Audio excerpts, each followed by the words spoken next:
A very good morning to all of you here in the room and online. I suppose that maybe with the next and second next bus we will still get some guests. We have more than 110 registrations for here. We are up to the latest information, like 60 people online.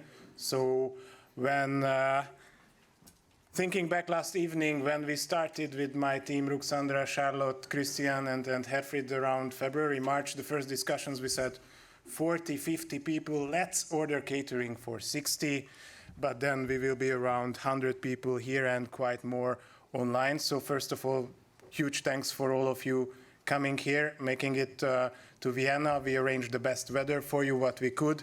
We arranged the Christmas markets for you. So let's get the Danube Ports Days 2023 started and move over, and let's make the best out of these 1.5, 2 days. My name is Robert Raphael, and I'm representing Pro Danube, part of several projects, but I think our main role today is hosting the event. You will see some presentation from colleagues of mine, but we are the hosts during these 1.5 days.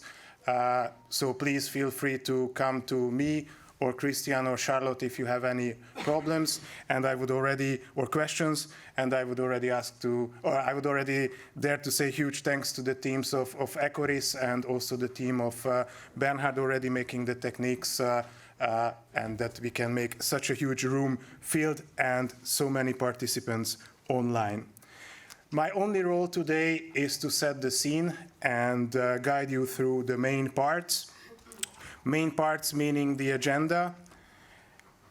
Today we will have the welcome and opening, which we already started, and the day is more or less structured into 2 main blocks. After the keynote speeches, the Green Danube Ports study will have the floor with presentations, and later in the afternoon, the multi-reload project will host its user forum, starting here in the conference room and continuing on the ship cruise from 1800 till 9 p.m. This is the outline of the day today. Some housekeeping rules. I think it's quite obvious. Emergency exit is over there. Take the stairs, but we will not need that. I'm pretty sure on that. Toilets, left-hand side. First door on the left is for men. Second door on the left is for the ladies.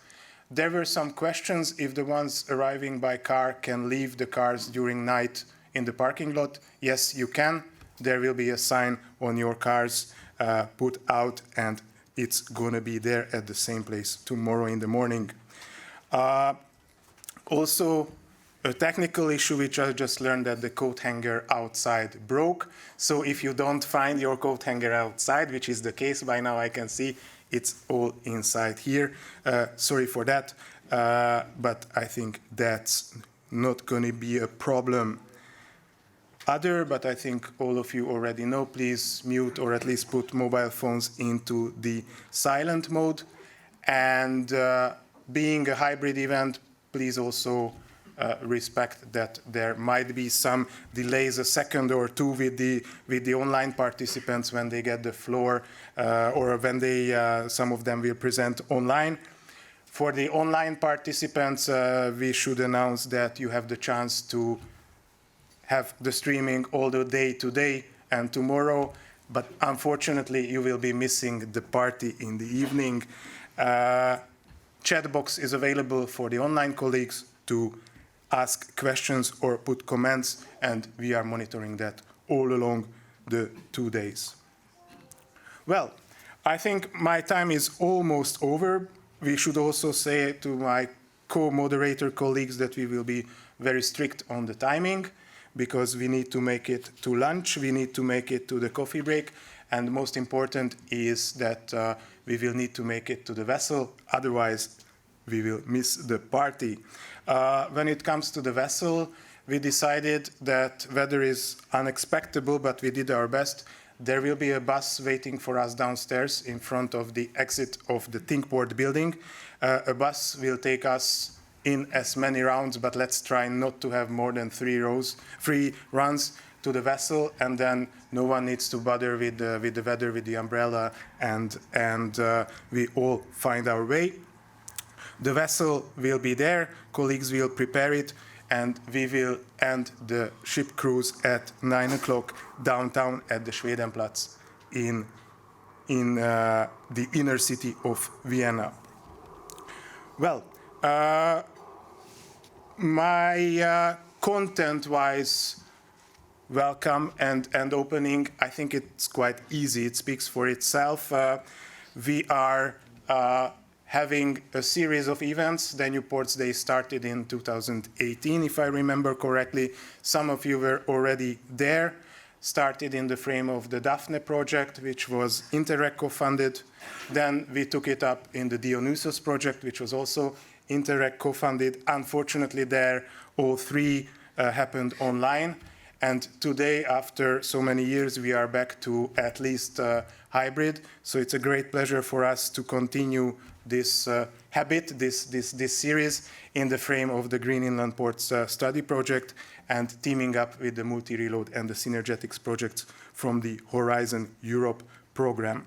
That sets the scene basically for our days. It's an amazing coordination to get these three projects come together, but we did it, and we will have very good content presentations which we wanted to have.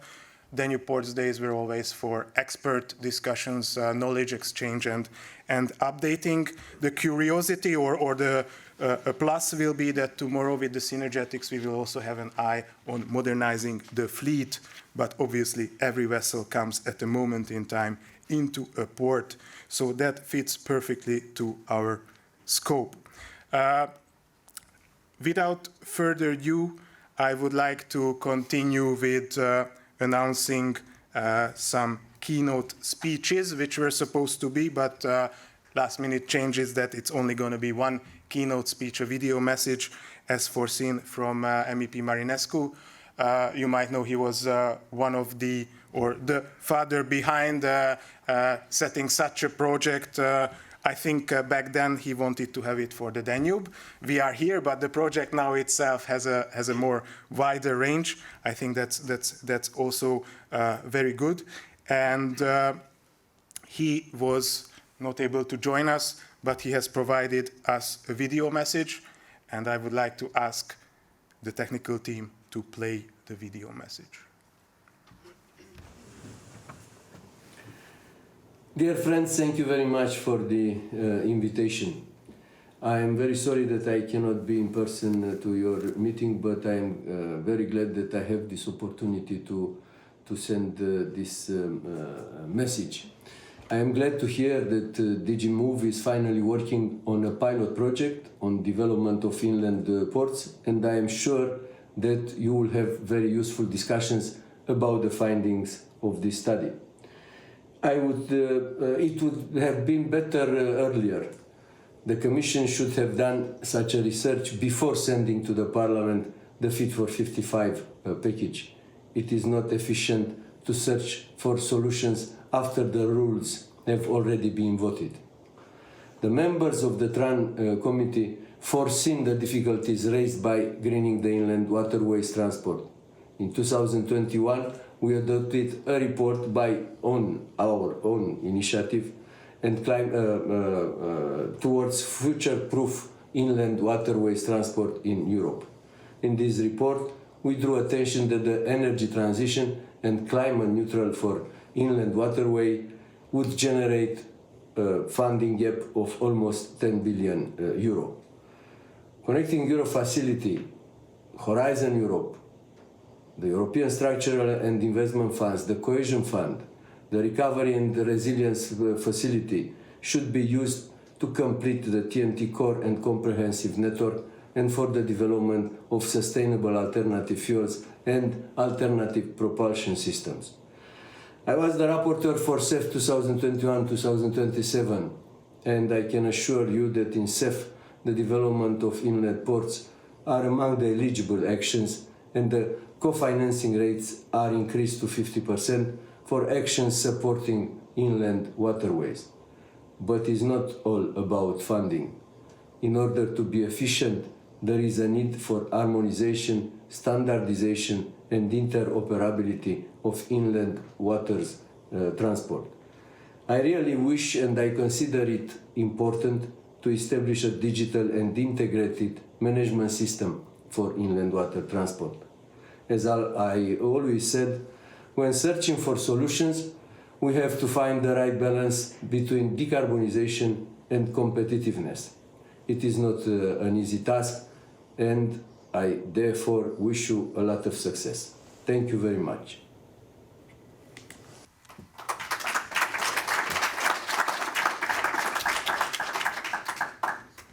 Thank you for that, Mr. Marinescu, remotely as well.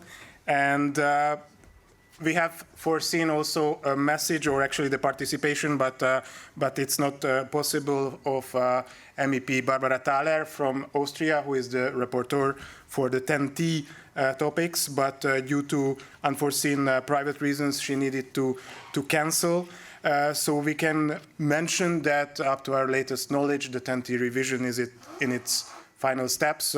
We also heard about that. We know that mid of December, the last trialogue should take place, and still during the Spanish presidency, the new regulation shall be voted and then stepped into force or entered into force with early next year. So I think all of us are looking forward to the new maps, to the new possibilities and the new tasks and opportunities given out of that.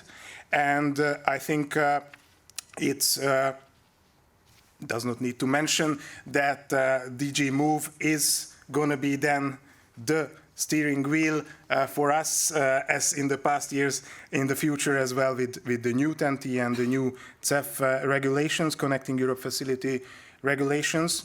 And with that, we will have also in setting the scene and having a keynote speech from Marta Wowska on behalf of DG Move in several functions. Not only DG Move, but she is our project officer for the Clean Inland Ports study project. And we were just trying to remember how we first met. We agreed not to mention the year. I mean, for Marta, it's no problem, but on me, you already see it, that it was not last week. And I think all of us know her very well, and we are looking forward to her presentation. And without further ado, I would like to ask for the first on-site keynote speech, Marta, to come to the stage and have your presentation. Thank you.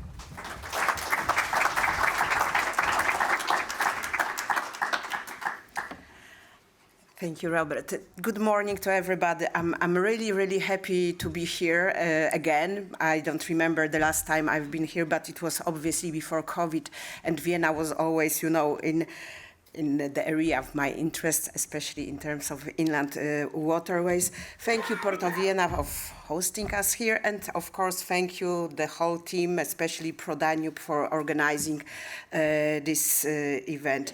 And of course, a very good morning to all participants online. I'm here to give you an update on the EU policy related to inland waterways, with a special focus on inland ports, which are the subject of our today's meeting here. Let me start with with a few facts. Usually we know what we are talking about, but it's good to remind, you know, the whole picture of inland navigation in Europe. We have about 41,000 kilometers of inland waterways flowing through 25 of EU member states, of which 13 of them are interconnected. TEN-T network measures more than 15,000 kilometers, and we have more than 250 ports in the TEN-T network. About 75% of inland waterways navigation takes place across the border. This indicates that there is a need for the coordination, standardization, legislation and policy at the EU level. It was also somehow mentioned by MEP Marinescu that we should really, you know, harmonize and have the same rules along all EU waterways. And while some countries, like the leaders, Netherlands, Romania, and Bulgaria, have a high modal share for inland waterway transport, the modal split across the EU is quite low. It's only 6%. In all these, inland waterway networks, we are talking about the whole network, about the TNT network, about the secondary network. Ports are important nodes for transport, businesses, and their development is linked with the overall development and strength of the economy. In terms of social and political context, we notice that there is more and more pressure on waterborne transport, of course not only this type of transport, to limit the climate and environmental impact.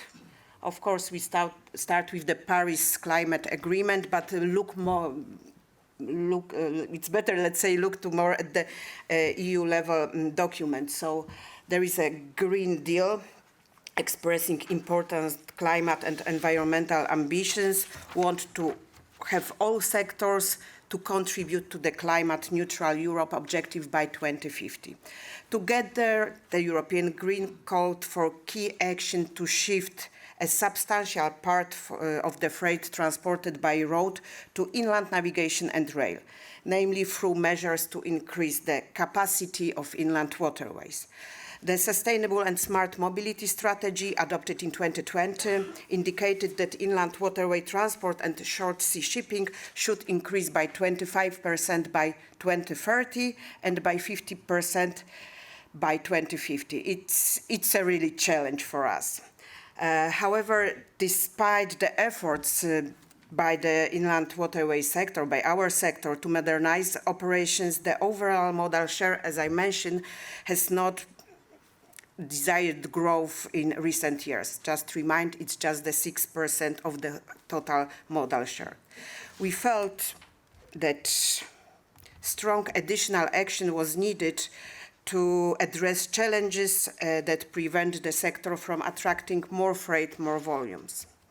We also felt that strong additional action was needed to realize that much need towards, transforming the sector to become zero emission and digitalized. It was also mentioned by the European Parliament that it's a key element in further modernization of the sector. Therefore, in June 2021, we adopted and published NAIADE's 3 action plan containing 2 objectives. And I'm gonna just tell about these objectives, nothing more, as I'm limited in time. So we have these 2 main objectives: shifting more freight to inland waterways and put the sector on a path towards zero emission inland waterways. Both of these objectives are underpinned by further digitalization as well as measures to support the current and future workforce. It's crucial that inland waterway transport quickly embarks on the way to zero emission to remain competitive and sustainable. Such green transformation concerns, of course, both, because right now I'm talking about the fleet, about the cargo, but it concerns both the fleet and the infrastructure, including, or maybe mainly, ports and ports operation, because green fleet needs green infrastructure. Inland ports are essential part of the EU transport network along TNT, acting as significant logistic and transport nodes in the supply chain and contributing to socio-economic development. The hinterland links that inland waterways provide have enabled many of the EU largest maritime ports to become the logistic hubs as they are today. Together with seaports, they should have efficient hinterland connections, in particular with rail infrastructure and transshipment facilities, with a focus on connecting to the TNT network for the greater cooperation and clustering between sea and inland ports. The Sustainable and Smart Mobility Strategy notes the great potential for inland ports to become zero-emission nodes, acting not only as transport interfaces, but as hubs for sustainable mobility and industry, clean energy, and circular economic development. As we mentioned, inland ports may have a crucial role in reducing transport emission, as they can be utilized to shift transport from road yes, to the to the greener, mode of transport like inland navigation and rail. So that is why, in 2021, the European Parliament dedicated the support to the Commission and devoted, the amount of 1,600,000 euros for a pilot study to analyze how we can support inland ports in this transition to zero emission. So, I think that we can go further. So in 2022, in November, we have the anniversary almost today, we signed the contract for a study with the main objective to identify and evaluate the factors affecting the sustainable development of inland ports and propose solutions for the implementation of green objectives paired with their economic development. This study is dealt by the consortium with the lead of ECORIS. I'm not going to go into details because it will be, the subject of our discussion today. I would like just to mention that we divided, this study into 4 tasks. This environmental impact, analyzing of the environmental impact and energy efficiency. We see that there is a need also to analyze the possibility for inland navigation as a urban mobility and short-range inland waterway transport. So this topic will be also assessed. And of course, digitalization, which can increase the efficiency of all operations and of the logistic chain in ports. And the last, but probably one of the most important, part of the study will be to develop a kind of, tools supporting member states somehow as well, but to support ports in identifying where they are right now in terms of this green transition, where they would like to land in the future and how to do it. So that's all from my side. Thank you so much. And I'm really, looking forward to discuss with you and spend the time together. Thank you so much.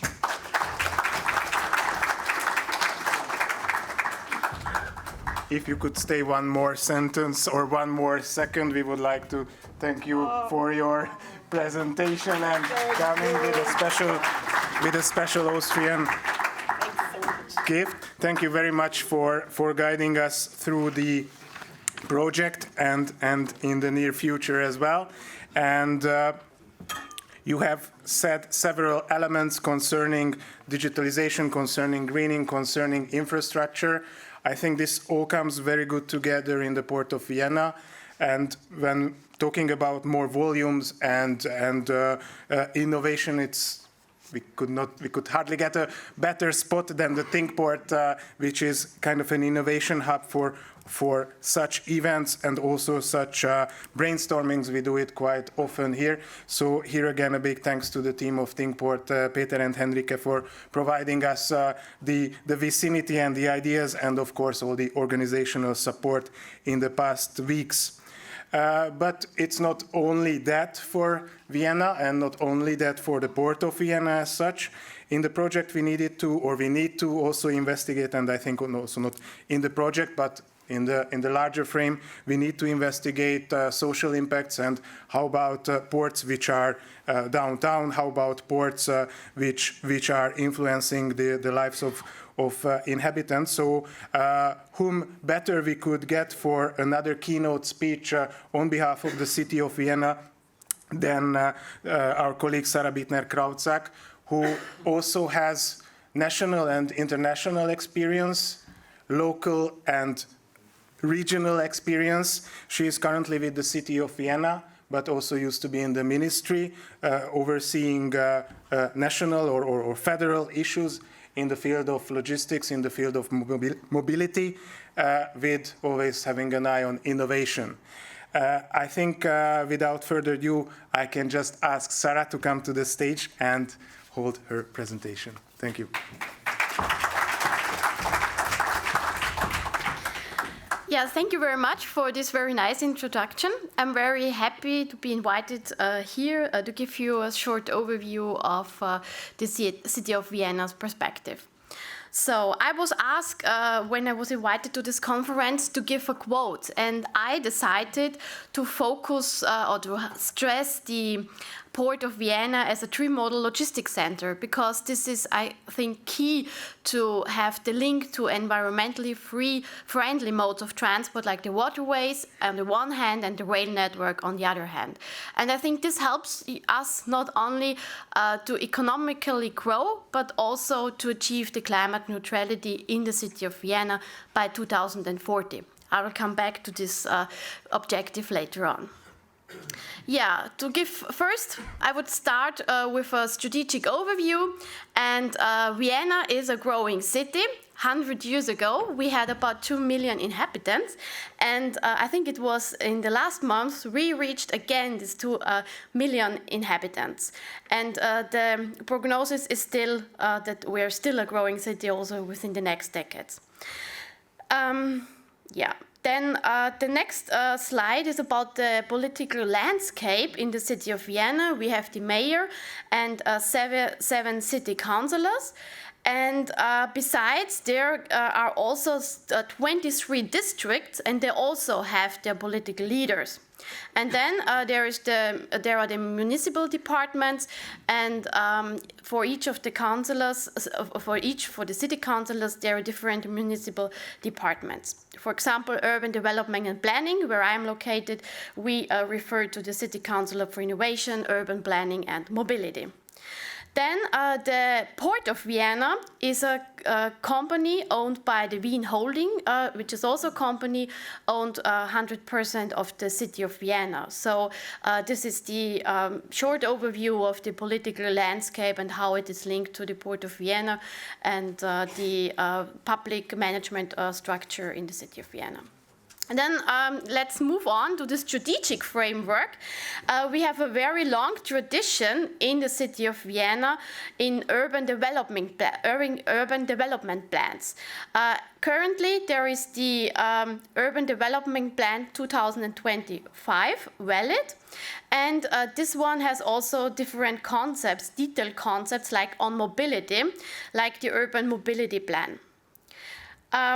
Then we have based on the latest coalition agreement of the Viennese government, they decided to develop a Viennese climate guide. And based on this climate guide, the smart city strategy was revised and updated to smart climate city strategy. And at the moment, we are in the middle of the development of a new urban development plan, which should be valid until 2035. The objectives of the smart climate city strategy is that the quality of life and also the satisfaction of life should be central for the inhabitants of the city of Vienna.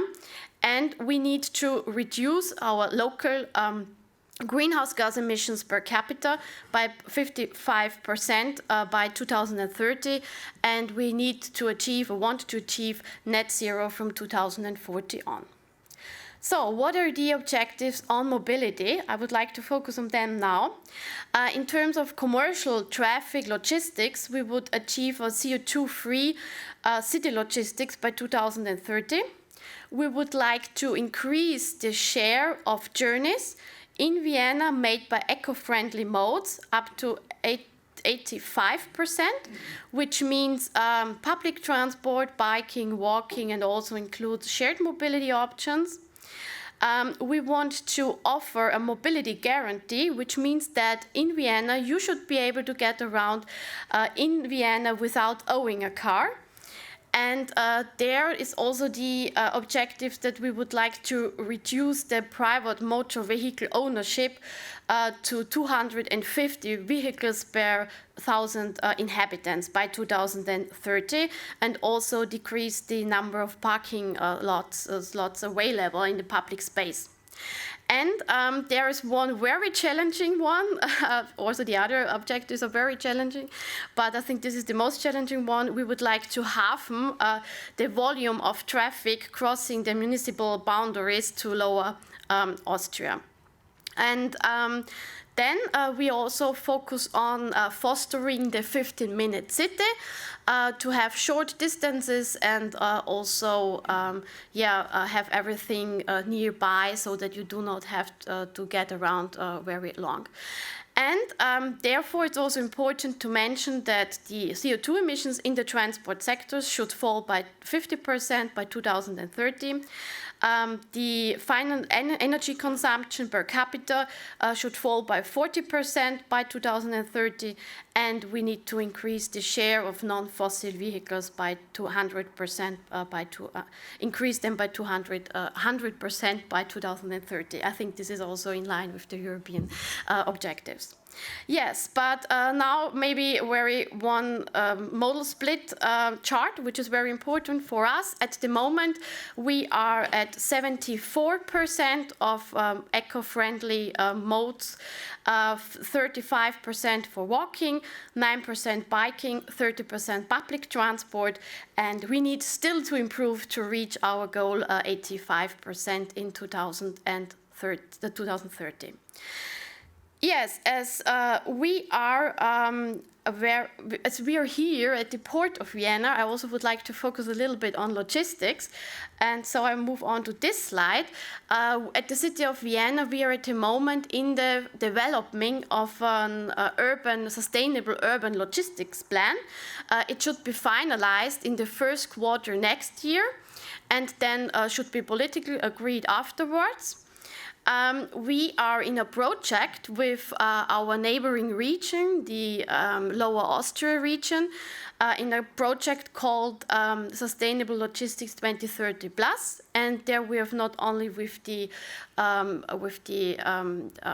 region, but also with the Chamber of Commerces of both region, Vienna and Lower Austria. And in terms of last mile logistics, we are in a rollout and intensification of white label boxes in the city of Vienna, and there the partner are the Wiener Lokalbahnen. Now I would like to focus on the Port of Vienna. Here is an overview. I was asked to give you also the numbers of the boards, so I try to do my best. We have about here more than 100 residence companies with 5,000 employees at the harbor area. There are 3.5 million tons of goods that are handled here. The modal share is 45% by rail, 20% by ship, and 35% by trucks. We have more than 100 container trains per week, which are linking the port to very important European ports and also ports nearby like Bratislava and Budapest. We have 900 cleared ships per year, more than 40,000 transshipped cars a year, and 500,000 transshipped containers a year. So I think this is very impressive, and for most of the people who are not that involved in inland waterways, I think the share of 45% of rail is something very surprising for them. So I was also asked to give you numbers on the accessibility of the port by public transport and bike, and I would like to start with the bike. There is a bike lane which connect this inner city, the city center, with the Port of Vienna. Also this very environmental friendly transport mode is possible to get here. Then I think you're all aware, or most of you are aware now, with the bus, the public transport, the 79A and B, which connects the port with the U2 underground line Donaumarina, but also with the tram line 71. And of course, it's very good situated in the road network. It's located near the motor highway A4 and also A23, which is also very important having a port location. And I was asked to give you also some insights in the added value services which are offered by the port. I just have to mention that not all pictures are taken from the port, but we tried to make the presentation a little bit more nicer for you. But this one is from the port. It's the Think Port Vienna. It's the location we are here located also. It's a think tank, it's a network, but it's also a testing area. And it's a very important partner also for the city of Vienna for innovative questions. Then this picture here on the left, you see the city councillor. There are also two new video and sound studios located at the port with two independent productions that are possible. Then we have here one of the biggest salt storages in Europe. The salt is used for the traffic security in the city of Vienna in the winter, and it helps us to be independent from the salt market. The picture's not from here. And here's also the storage of the Folklore Museum, where we have about 2,000 square meters of storage for more than 50,000 objects, and the picture is also not taken from here. And here is also, since this year, there's a storage for medical products, not medicine, but medical products which are used for the hospitals and the elderly homes in Vienna. So this was the short overview. I wish you a very fruitful conference and also fruitful next board days, because I heard that there are still 8 to go. Thank you very much.